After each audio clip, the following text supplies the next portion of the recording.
Hello, everyone. This is Mr. Carter. And in this short video, I want to cover one of my favorite parts of the positive faith, the tradition of our church, and that is the celestial hierarchy or the angels. And so we're going to go through the angels, their order in creation, and how they relate to us humans, and what role they have in the order of creation and what role they have in relation to us. So let's get started. Okay, so here we go. The celestial hierarchy. That's actually one of the other terms that was used from the very earliest centuries, first used by a man named Pseudo Dionysius the Areopagite. He actually wrote a book called The Celestial Hierarchy. And so that's where we get this title. It's a beautiful title for the angels and the order of creation, which includes the angels. And so, like I had said, there are quite a few things to learn about the angels, but I think one of the most important things is to differentiate angels from God as well as from us. Okay, so like God, they are pure spirit. Angels have no bodies. They are pure spirit. They don't have physical form, although in the Bible, we do see them take physical form, but them taking physical form was 100% done as a by permission of God. And so it was done for a specific reason. It's not that they themselves, by their nature, have a body. It's that God allowed them to take the form of a body in order to accomplish, whichever task He had for them. Now, unlike us, we are finite in our creation. We have a beginning, and then we have an end. Especially in our current form.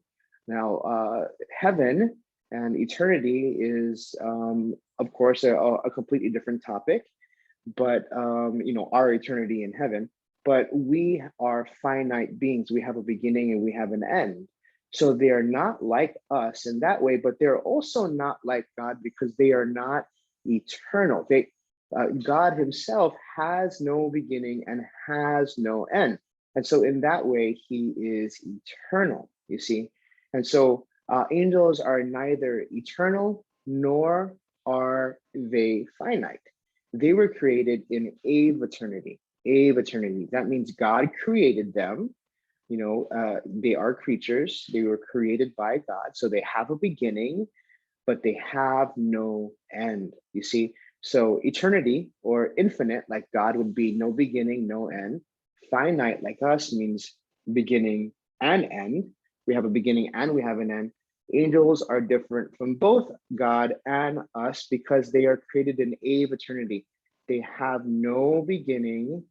Sorry, I take that back. In eternity, they have a beginning, but they have no end. All right. So they're very unique in the order of creation. Now, as I had said, the main purpose of this little lesson is to go over the 9 choirs of angels. Okay. Now, all of the different choirs of angels or ranks of angels are found in the Bible. So, all throughout the Bible, we see the word angel, we see the word archangel, and it's found throughout the Bible. And then in the book of Colossians, there are 4 more names. We see thrones, dominations, also called dominions, and then principalities and powers. In Ephesians, we see reference to the choir of virtues. And then the cherubim and the seraphim are found all throughout, they're mentioned all throughout the Old Testament. Okay, so we have 9 choirs of angels. And the order of the angels and their rank, if you will, from in this list, the mightiest to the lowliest, we have to realize that their ontological being is so great that even the lowest angel in the lowest choir is, let's use an analogy. It'd be like the tallest building you've ever seen. And then next to it, imagine a grain of sand, right? Well, we would be the grain, the mightiest, most superior human of all time would be that small grain of sand, whereas the lowliest angel in the lowliest choir would be that great, huge building, the tallest building you've ever seen. That's how much greater ontologically in being angels are. So they are mighty creatures. And the order of the choirs and what they do are part of theological speculation, meaning that the church has not dogmified or said, this is guaranteed for sure, exactly the order and exactly what each of them do. No, rather it comes from our great fathers of the church, like Bonaventure, as well as Pope Leo the Great, and then of course the angelic doctor, St. Thomas Aquinas, okay? There are certain things that are de fide, meaning of the faith, that are part of our Catholic dogma that we do know and are part of our knowledge of the angels. For example, though the order and the function of each angels are left up to the church fathers and very pious and scholarly speculation, we do know as a matter of faith or as a doctrine of a church that there are for sure 9 choirs of angels. We know that for sure, and we know that the names we've given them of those 9 choirs are also a certain teaching of our church. And then also it is a certain teaching of our church that we all have a guardian angel. So that is a teaching of our church. It's not just speculation, but a teaching of our church. But let's go through, one of these days I'll go through a lesson on how the church knows things, like, the different ranks of, the certainty we have about things. That's an important lesson we'll get to eventually here. But let's get through the 9 choirs, their names, and what the church fathers throughout history, including Bonaventure, Leo the Great, St. Thomas Aquinas, and then of course that first guy I mentioned, Pseudo Dionysius the Areopagite. Let's go through their list kind of collectively and learn the different choirs. All right, so we have all of the 9 choirs. I tried to find images the best I could of representation of each of them. Let's see. Why are we? Oh, sorry, let's go back here. It was going forward by itself. Okay, so furthest on the left and the top, we have the choir of Seraphim. They are the highest choir of angels. And according to the church fathers, they possess a burning love for God, all right? So they are the highest of all of the angels, the Seraphim. Many church fathers believe that this is the choir that the devil, Lucifer, was a part of. Remember, it is a teaching of our church that all the demons are angels created by God that have fallen. So they're fallen angels. And many speculate that Lucifer, which means light bearer, it would kind of make sense to, in their minds, that he was part of the Seraphim, the highest choir, and was in his rebellion was kicked out by Saint Michael, who's a part of one of the lower choirs. Okay, so the Seraphim, highest choir of angels, possess a burning love for God. Next, right over here, we have the Cherubim. And according to the church fathers, these angels excel in their knowledge of God and his truth and his wisdom. All right, so they excel in their knowledge of God and of his truth.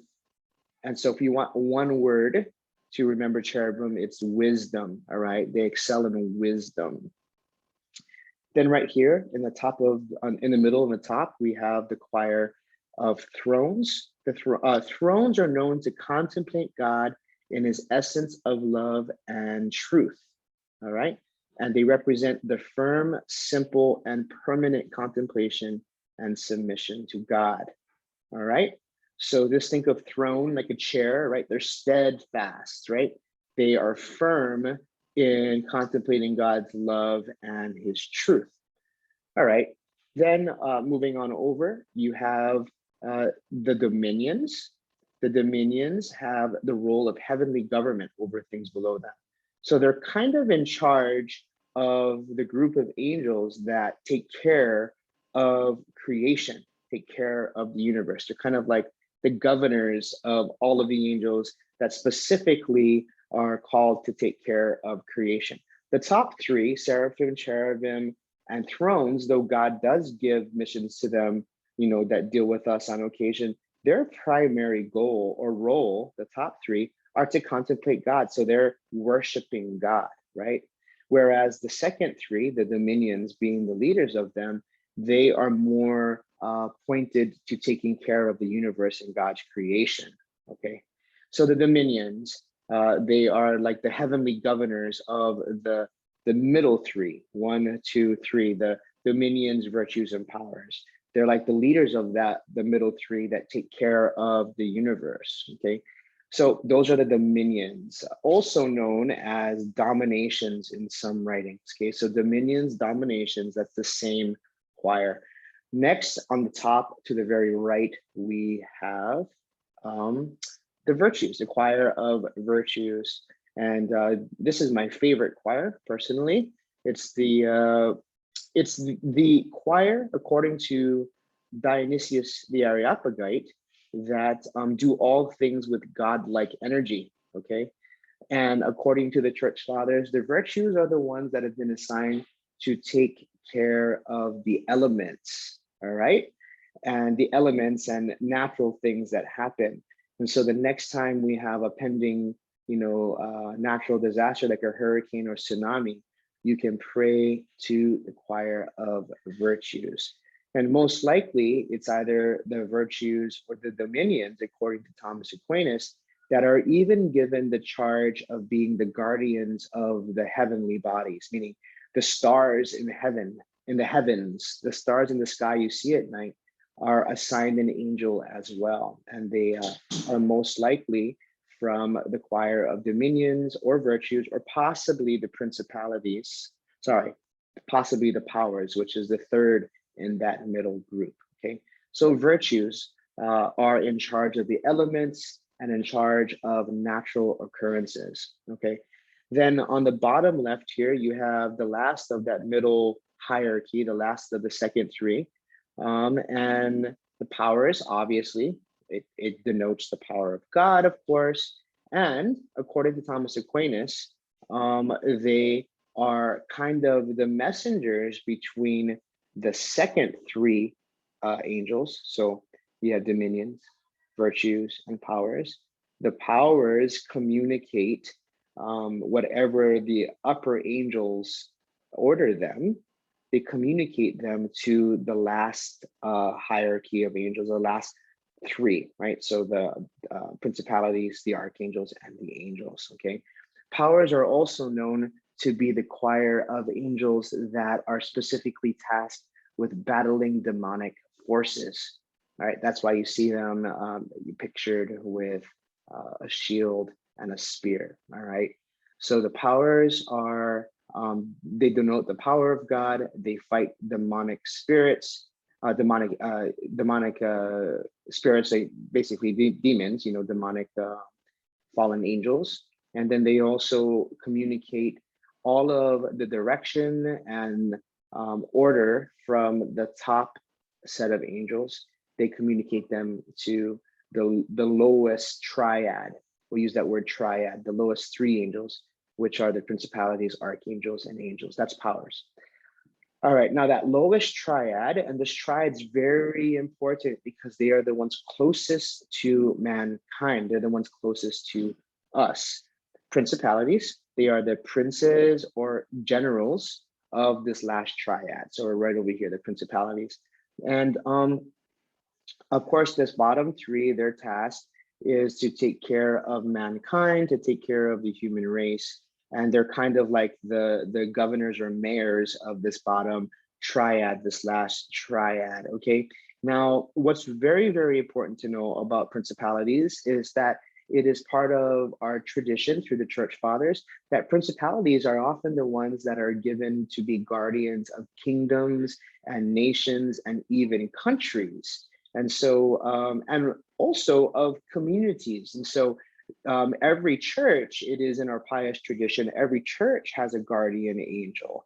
And most likely, it comes from the choir of principalities, okay?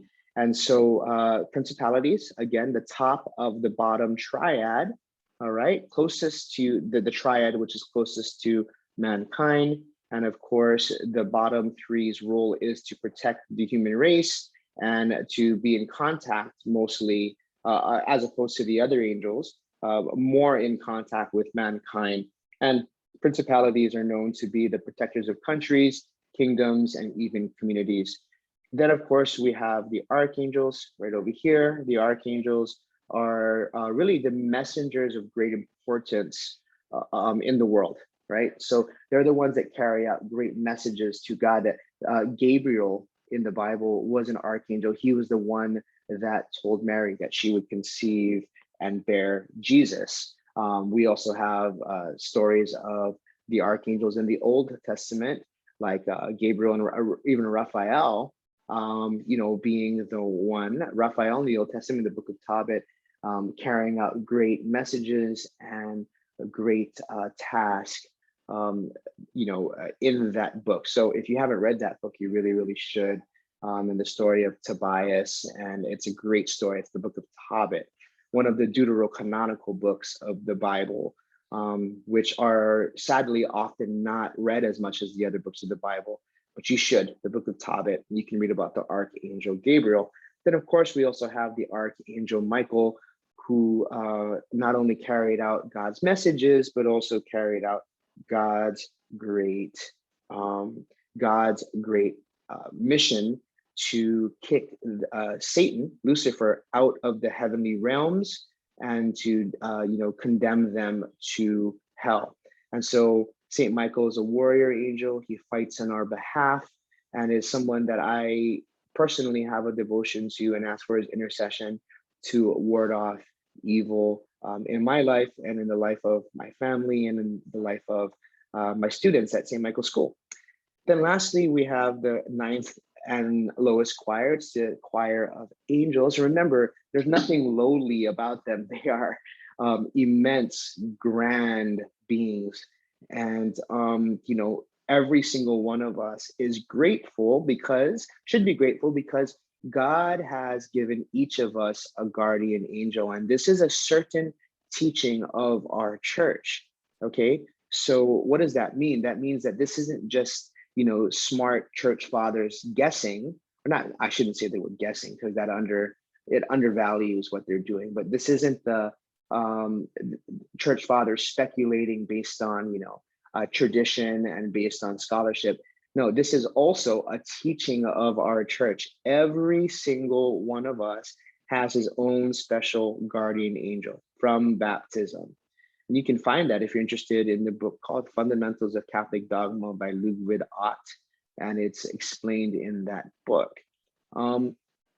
It's also a belief of our church that it's not just those who are baptized, but every single human person, every being, even non-Catholics, everybody has a guardian angel given to them, from his conception.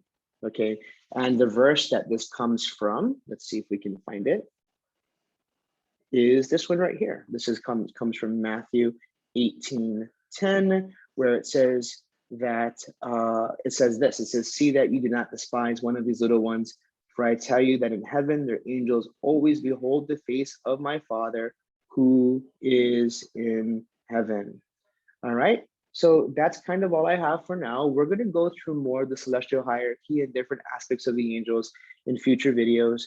But I hope that was a little brief introduction to the celestial hierarchy, the 9 choirs of angels, and specifically the role that they have in creation, in the order of creation, and even in our lives. All right. I'll see you next time.